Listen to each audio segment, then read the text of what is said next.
United Arab എമിറേറ്റ്സിനെ നടുക്കി വീണ്ടും drone ആക്രമണം. Dubai വിമാനത്താവളത്തിന് പിന്നാലെ ഫുജൈറ തുറമുഖത്തിന് സമീപമുള്ള എണ്ണ സംഭരണശാലകളെ ലക്ഷ്യം വെച്ചാണ് പുതിയ ആക്രമണം നടന്നത്.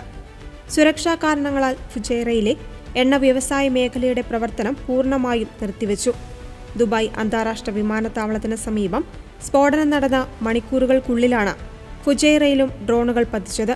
ലോകത്തിലെ തന്നെ പ്രധാന എണ്ണ കൈമാറ്റ കേന്ദ്രങ്ങളിലൊന്നായ ഫുജൈറയിൽ ആക്രമണമുണ്ടായതോടെ എണ്ണക്കപ്പലുകളുടെ നീക്കം താൽക്കാലികമായി തടഞ്ഞു. യമനിലെ ഹൂതി വിമതരാണ് ആക്രമണത്തിന് പിന്നിലെന്നും റിപ്പോർട്ടുകളുണ്ട്. യുഎഇയിലെ കൂടുതൽ തന്ത്രപ്രധാന കേന്ദ്രങ്ങളെ ലക്ഷ്യം വെക്കുമെന്ന് ഇവർ ഭീഷണി മുഴക്കിയിട്ടുണ്ട്.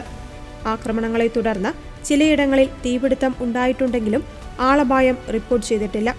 യുഎഇ ഭരണകൂടം സ്ഥിതിഗതികൾ സൂക്ഷ്മമായി നിരീക്ഷിച്ചു വരികയാണ്.